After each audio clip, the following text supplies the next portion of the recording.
Of a Birder's Handbook to Manipal and co-authored Mandukwani. That's the CD with the audio files of frog calls. This is an acoustic guide to the frogs and toads of the Western Ghats. He also received the Carl Zeiss Conservation Award in 2015 for his work involving conservation education in Manipal and surrounding areas. He currently works as the program coordinator with Bird Count India, and I welcome him.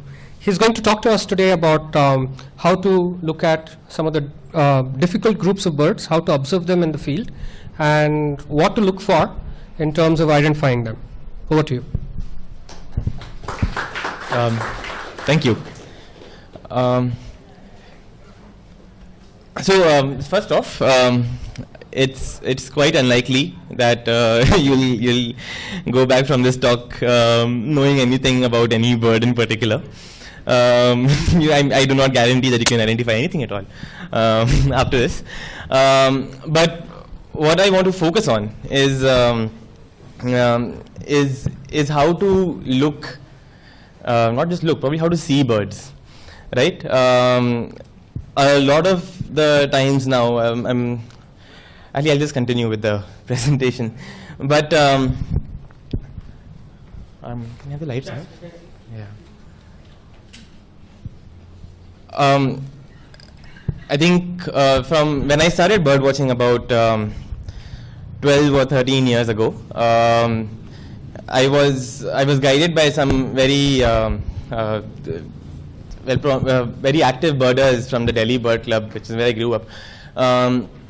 And something that I'm very grateful for is those birders always inculcated in me the habit of writing trip reports, writing about the birds I see.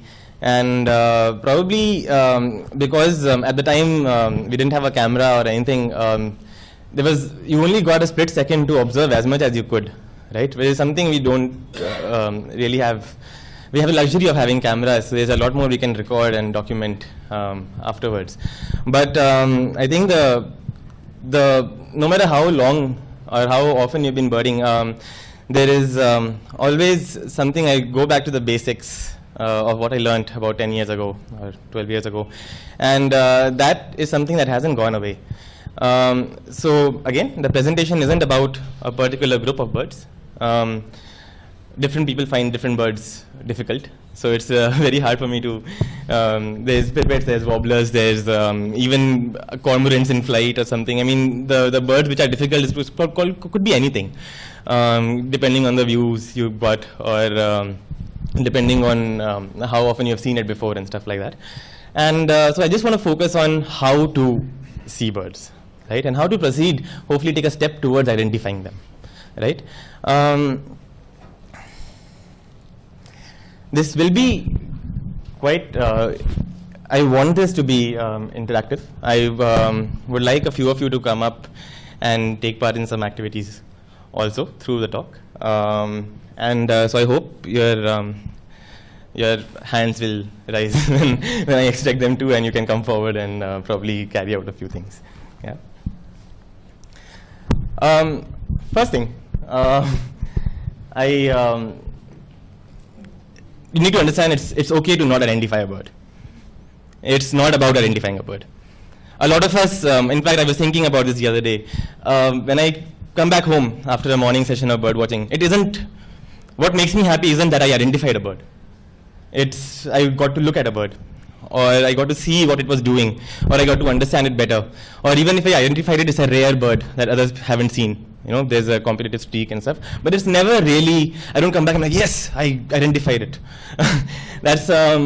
And that's something I think we need to let go of. I think people who, especially on modern day forums and stuff, people who ID birds are given way too much privilege or something. It's not a big deal identifying birds. It's just a matter of experience and looking at the right things, right? And if you can't, that's okay. If not today, maybe tomorrow you will. If not tomorrow also, doesn't matter. Nobody will care after you go away or whatever, right? So it's very important to enjoy birding, for being able to enjoy birds. And I think I'll take something from Shubha ma'am's talk. I have happened to visit her garden a couple of times this winter, and I think if you notice, I think one thing I'll pick out is that Kashmir flycatcher. she didn't see the colors, she didn't see what that bird was, she just noticed that it flicks its tail differently, right? Or it flies around differently. And that's something a photo can't give you, or a lot of people might not notice, but because she's been seeing all these birds and observing their habits over a large period of time, she's able to pick out these nuances that we might otherwise ignore, right? And it's the art of seeing that helped her ID that bird, not just the colors on it, or that if she was hurried because her doorbell was there or whatever, right? So I'm colorblind, and initially I used to not be very probably be sensitive to that fact, but I think in terms of birding specifically, because this is how we see a lot of our birds most of the time, early morning or late evening, I realize colors aren't important. And while I would love to be able to appreciate the colors on a bird, to be able to identify what I'm seeing and to be able to understand a bird better, colors are not a primary feature to look at, right?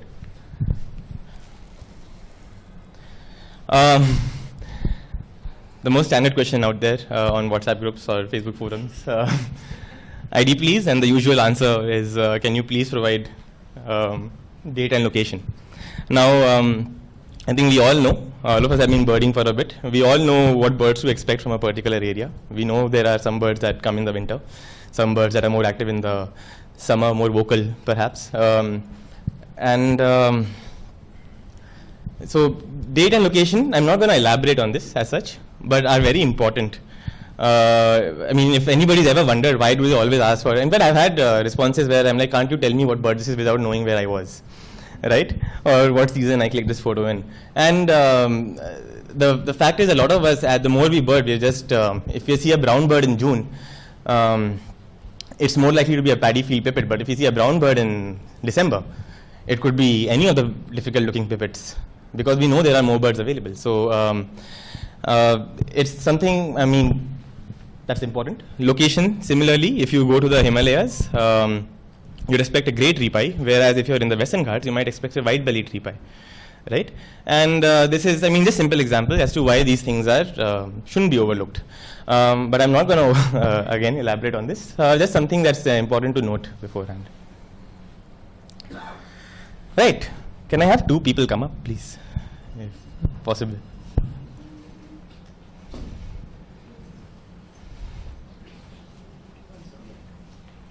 Awesome.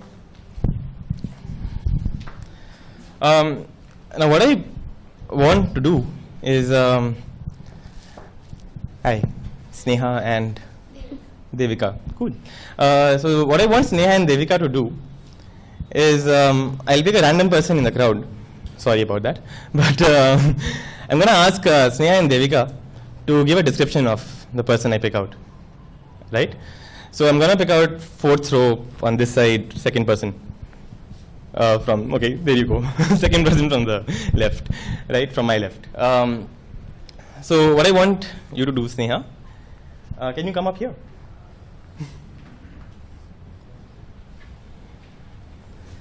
Is to describe him. Okay. Yeah? Yeah. So he's tall, he's wearing glasses, and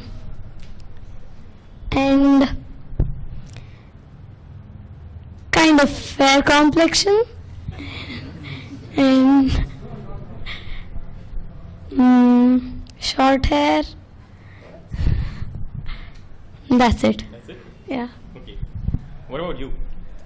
Yeah, he's tall again, and he looks kind. I mean, I mean that he'll be kind to everyone. Then he'll be kind to everyone. Then again, he's fair. That's You got to thank her for the kind words. That's fantastic. Thank you so much. Can we have a round of applause for these guys? Yeah, thank you so much. Yeah. Right. No, keep standing, please. Very often, if can I have your name? Sorry. Syed. If Syed was a bird, very often we might remark upon I might be wrong with this, the blue sweatshirt he's wearing, his complexion, right? But I was very impressed. I mean, I've never had this go right in the first go. Is when we speak about humans, color is normally something we pick out very late, right? When I ask them to describe the person, they mention tall first, how they look, what kind of kind could be that jizz of Syed, right? Even they just never considered color as a first option, right? And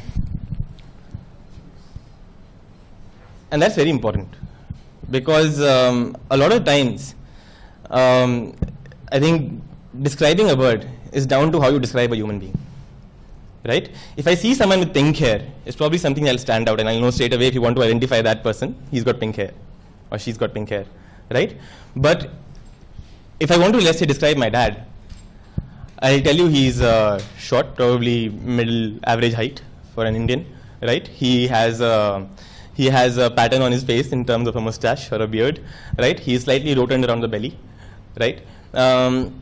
And I will never probably touch upon how dark or how fair he is, right? Because we just don't do that.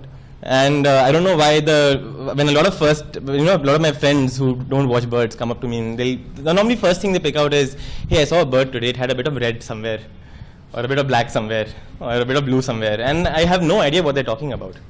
But if they tell me, I saw a bird that had a long tail but looked like a crow, I know straight away they're talking about a kukul, or depending on where they saw it, right? Right? So, this is something I follow in the order of things I take down, right? I look at the size, and humans are surprisingly sharp at gauging size, provided they have a reference. Can I ask Syed to come up again? Sorry. Now that we have started, might as well continue this relationship. And can I ask someone else to please volunteer themselves and come stand next to Syed? Yeah, please. So Syed, what's your height? We know you're tall. 175 centimeters, which would be about 5'10", I suppose, right? Can anybody guess Komal's height now? 150 centimeters, right? And what's your height? 5 feet, which is pretty much exactly 150 centimeters, right? And we are often correct to plus minus 2 inches of the size that we take, provided we have a reference. If Komal was standing there alone, suddenly it doesn't matter how tall really she is. And again, you can sit down, sorry. Something that we often do, and in fact I've seen a lot of birders come up to me and just say it was about 14 centimeters long, which is, I don't know where they get those measurements from, but something again that I noticed Shubha ma'am did was small birds sparrow sized, right? Because there's something that we can gauge easily, right? There's one thing, so this is pretty much to scale approximately. I took measurements from Grimmet and just decided to put, this is a paddy field pipit. I'll take pipits as examples throughout. So you might learn something about pipits, but I'm not sure if you learn how to identify them. And this is a tree pipit, right? And if I told you this bud is about this big, and you looked around in a tree, below a tree, and there were a few of them falling down, so you would know that the pipit is also about this big, right? Probably a little less than a sparrow, right? Or maybe about the size of a sparrow. If I told you, if I were walking on the lawn here and you noticed that the grass was about a centimeter high, you can pretty much gauge the size of this paddy field pipit, right? So look for reference points. There needn't be other birds. They needn't be. You could get creative with what is your reference point, right? And you'll be very accurate. It's something I guarantee you. Yeah. Can anyone identify these birds? One of them is the same one from previous slides. Yeah? Correct. So this is an Indian bush lark here. This is a paddy field pipit. If you type Indian bush lark or paddy field pipit on YouTube, a surprising number of videos have the two birds interchanged. But can anybody point out structural differences? The beak. Yeah, the stance. Okay. The tail. The head to body ratio. Yes.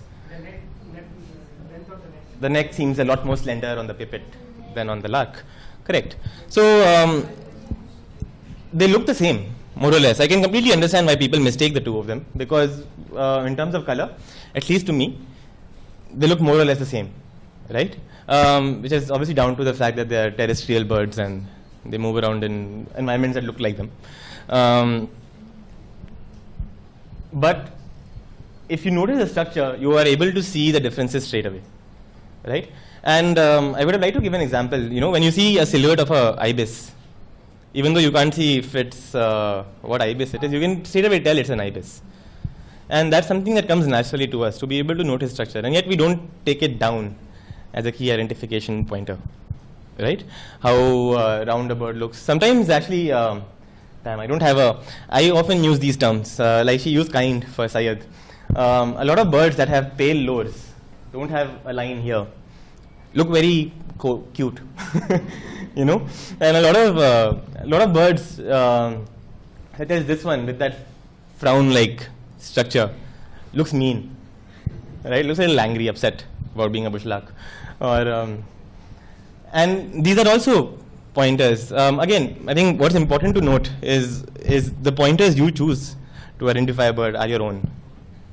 They may or may not be of use to somebody else, but almost all, I think, good birders are self-taught to a large extent, probably initiated into bird watching, but eventually the things you look at are things that you make your own, right?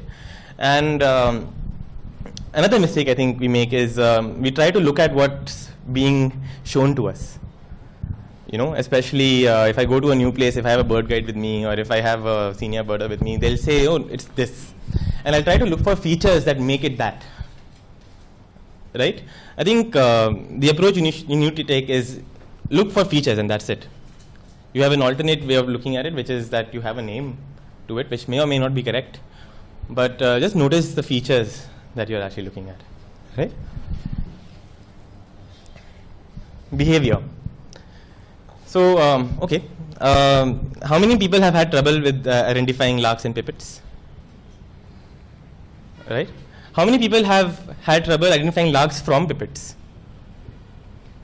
No one, huh? Oh, surprisingly good crowd. Clearly, none of you are on YouTube or upload videos there. But so there's one distinct difference, and this is something that comes from behavioral differences of larks and pipits. What kind of beak is this? If I had to describe it to somebody, if I was a layman, it's a conical beak, something like a sparrow, maybe, right? This beak, slender, more sharp, probably to pick at something, right? And that's because larks eat plant material. They feed on seeds, they feed on tiny grass, things like that. Pipits are insectivorous. They tend to run around. I mean, when you see a lark, you'll notice it hardly moves.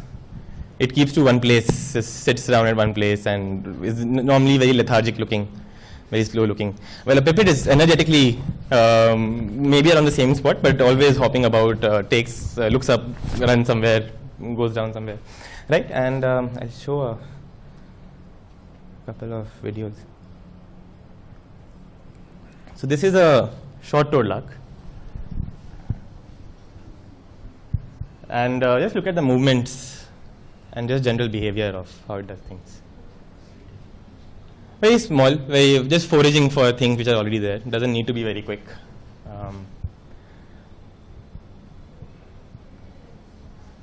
Right? And sorry? Oh, no, this is, yeah, I mean, some YouTube video of, this is a paddy field pipit. Can you see it? Yeah?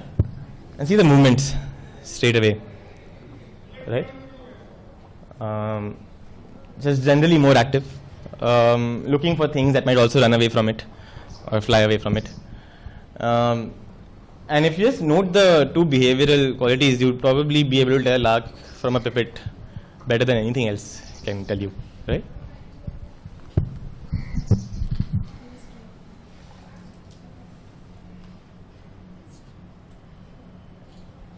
So this behavior. Again, what you note down is something completely down to you, but normally behavior you need a bit of reading up in order to sort of understand behavior better. On which note, I know a lot of us, how many of us take field notes? Probably take down, that's quite a bit, quite nice. So when we take field notes, how many of us take field notes on mobile phones? You don't need a pen and notebook anymore. Yeah, okay, great. How many of us take photographs? See a bird and take photographs. Great. So when you take photographs also, I know a lot of pure birders might frown on bird photography or something, but I personally think bird photographs, if that's what you're comfortable with after, you take a photo of a bird and you go back home and you look at what it was or ask somebody what it was.